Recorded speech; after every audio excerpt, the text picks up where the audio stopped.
दोस्तों NEET, AIIMS, JEE, JIPMER और ऐसे बहुत सारे कॉम्पिटिटिव एग्ज़ाम्स इनको क्रैक करने के लिए हर साल लाखों बच्चे कोचिंग इंस्टीट्यूट ज्वाइन करते हैं। पर जब यही कोचिंग इंस्टीट्यूट सिर्फ उनके लिए कोचिंग हब ना होकर एक स्ट्रेस प्लेस बन जाते हैं, तब पता है दोस्तों क्या होता है।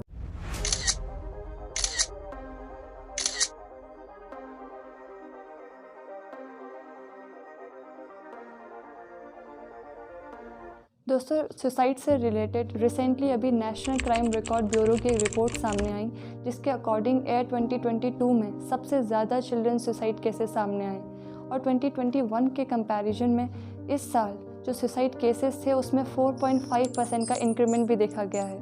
और दोस्तों महाराष्ट्र और तमिलनाडु के कंपैरिजन में इस साल बच्चों ने कोटा राजस्थान में सबसे ज़्यादा सुसाइड्स की हैं। कोटा राजस्थान जो एक लंबे टाइम से बहुत बड़ा हब माना जाता है दोस्तों कोचिंग सेंटर्स का, इस साल अकेले कोटा राजस्थान में 15 सुसाइड केसेस एस्टिमेट और ट्रैक किए गए हैं।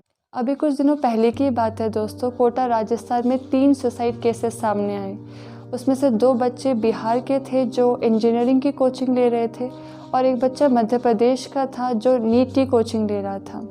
इतना ही नहीं, अगर हम पिछले 5 साल का डेटा देखें तो अकेले कोटा राजस्थान में ही 55 सुसाइड केसेस सामने आ चुके हैं। तो क्या वजह है दोस्तों कि कोटा राजस्थान जो कि बहुत अच्छा सेंटर माना जाता था एग्ज़ाम प्रिपरेशन के लिए, 2022 आते आते उसको एक सुसाइड हब का टाइटल भी दिया जाने लगा है।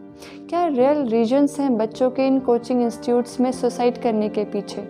क्या ये कोचिंग इंस्टीट्यूट बच्चों के मेंटल हेल्थ को हार्म पहुंचा रहे हैं? तो ऐसे ही कंसर्निंग पॉइंट्स को हम आज के वीडियो में डिस्कस करने वाले हैं। तो चलिए वीडियो स्टार्ट करते हैं।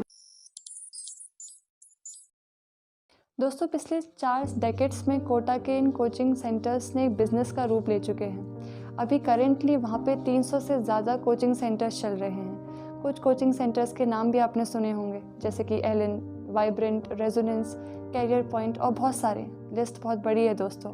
इन सभी कोचिंग इंस्टीट्यूट का सालाना बजट करीबन 2 से 3 हज़ार करोड़ रुपयों का है। जहाँ एक तरफ इन कोचिंग इंस्टीट्यूट्स ने बहुत सारे लोगों को रोज़गार दिया है, बहुत सारे लोगों के लिए रोजी रोटी का काम कर रहे हैं, वहीं पर देश के बहुत सारे टेक्नोक्रेट्स अपने रिस्पेक्टेड फील्ड्स, अपने रेप्यूटेड इंस्टीट्यूट को छोड़कर इन कोचिंग इंस्टीट्यूट से जुड़ रहे हैं। जानते हैं क्यों दोस्तों?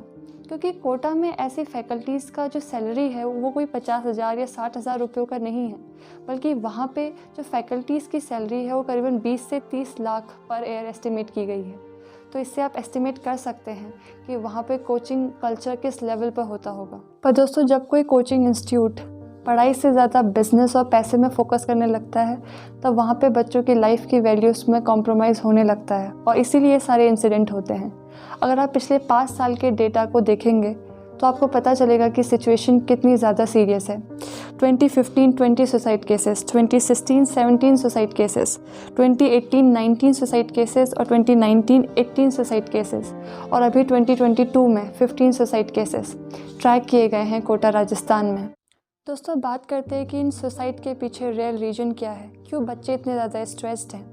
अगर हम सबसे पहला रीजन और सबसे बड़े रीजन की बात करें तो दोस्तों वो है इकोनॉमिकल कंडीशंस। इंडिया एक मिडिल इनकम कंट्री है जहाँ पे बहुत सारे लोग मिडिल फैमिली बैकग्राउंड से बिलोंग करते हैं, जिनकी सालाना इनकम 50,000 से 1 लाख तक हो सकती है। पर दोस्तों अगर हम इन कोचिंग इंस्टीट्यूट्स का देखें तो इनकी जो फ़ीस होती है वो आराम से 3-4 लाख के ऊपर तो चली जाती है। इसलिए बहुत सारे पेरेंट्स इन कोचिंग इंस्टीट्यूट्स की फ़ीस को फिल करने के लिए बैंक से लोन लेते हैं और इसलिए बच्चों के ऊपर ये बहुत स्ट्रेस रहता है कि अगर उनका इन कोचिंग इंस्टीट्यूट्स में पार्टिसिपेट करके इनमें एडमिशन लेके अगर कोई एंट्रेंस एग्ज़ाम नहीं निकला तो उनकी फैमिली को बहुत बड़ा क्राइसिस फेस करना पड़ेगा, बहुत बड़ा इकोनॉमिक क्राइसिस फेस करना पड़ेगा। तो सबसे ज़्यादा तो इसी बात से स्ट्रेस रहते हैं। और दोस्तों दूसरा ये भी देखा गया है कि जब जो बच्चे अच्छा परफॉर्म कर रहे होते हैं शुरू से कोचिंग इंस्टीट्यूट्स में, टीचर्स उन पर ज़्यादा अटेंशन देते हैं, उनको ज़्यादा फोकस में रखते हैं। और जो बच्चे इतना अच्छा नहीं कर पाते कोचिंग इंस्टीट्यूट्स में, उनको इतना अटेंशन नहीं मिल पाता और कभी कभी तो टीचर्स वीक बच्चों का एक अलग ही बैच बना देते हैं। तो ये चीज़ें भी उनके अंदर एक डिमोटिवेशन फील करती है और एक स्ट्रेस बढ़ाने का काम करती है और फिर वही स्ट्रेस डिप्रेशन में बदलता है, फिर वही सुसाइड केसेस में तब्दील भी हो जाता है। और दोस्तों तीसरा सबसे बड़ा रीज़न ये है कि जब भी बच्चे इन कोचिंग इंस्टीट्यूट्स में आते हैं तो वो बहुत लंबे समय के लिए अपने फैमिली से दूर रहते हैं, अपने फ्रेंड्स से दूर रहते हैं, तो कहीं ना कहीं उनका माइंड आइसोलेटेड हो जाता है और फिर जब वो इन एग्ज़ाम्स को क्रैक नहीं कर पाते तो फिर और ज़्यादा डिप्रेशन उनके माइंड में क्रिएट हो जाता है, फिर वही सुसाइड्स में बदल जाता है। दोस्तों ये 3 बड़े रीज़न हैं जो हो सकता है बच्चों के दिमाग में हो, तभी वो इतने बड़े-बड़े स्टेप्स ले लेते हैं। दोस्तों बात करते हैं कि कोचिंग इंस्टीट्यूट को ऐसे क्या स्टेप्स लेने चाहिए ताकि इन बच्चों की लाइफ को प्रोटेक्ट किया जा सके, इन सुसाइड्स रेट को कम किया जा सके। दोस्तों पहला ये है कि कोचिंग इंस्टीट्यूट्स अपने प्रेमाइसेस के अंदर काउंसलर्स और साइकोलॉजिस्ट को रख सकते हैं, ताकि ये काउंसलर्स टाइम टाइम पे बच्चों को मोटिवेट कर सकें, उनको काउंसल कर सकें, ताकि बच्चे इतने ख़तरनाक स्टेप्स ना लें और उनके स्ट्रेस को रिलीज़ किया जा सके टाइम टाइम पे। और दोस्तों दूसरा ये है कि जो ये कोचिंग इंस्टीट्यूट्स हैं अपने जो हेक्टिक स्केड्यूल्स है पढ़ाई का 16 आवर स्टडी 17 आवर स्टडी, उसके बीच में फ़िज़िकल एक्टिविटीज़ को भी टाइम दें, स्पोर्ट्स कराएं, योगा क्लासेस को टाइम दें, ताकि बच्चे इन सभी एक्टिविटीज़ को करके रिफ़्रेश हो सकें, उनका माइंड फिर से रिजुविनेट हो सके और वो स्ट्रेस फ्री होकर पढ़ाई कर सकें। और तीसरा ये है दोस्तों कि जो कोचिंग इंस्टीट्यूट है अपने हाई फाई फ़ीस वाले जो पैकेजेस हैं उसको थोड़ा सा कम करें और अपनी जो फ़ीस पेमेंट का प्रोसेस है उसको इंस्टॉलमेंट्स में रखें, ताकि जो बच्चों के पेरेंट्स हैं वो फ़ीस को इंस्टॉलमेंट्स में दें और बच्चों के माइंड से जो फ़ीस का स्ट्रेस रहता है वो भी कम हो सके और फिर वो फ्रीली पढ़ाई कर सके। तो दोस्तों इस वीडियो में था कि बच्चे क्यों स्ट्रेसफुल हैं, कोचिंग इंस्टीट्यूट में क्या ऐसा हो रहा है कि बच्चे इतने बड़े बड़े ख़तरनाक स्टेप्स ले रहे हैं।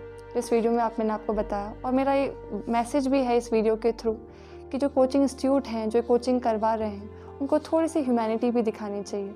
अपने पैसे और अपने बिजनेस से हटकर बच्चों की, इनोसेंट बच्चों की लाइफ के बारे में भी सोचना चाहिए। उनको ऐसे स्ट्रॉन्ग स्टेप्स लेने चाहिए कि बच्चे ऐसे स्टेप्स ना लें, उनको काउंसिल करना चाहिए, उनके वेलफेयर में काम करना चाहिए।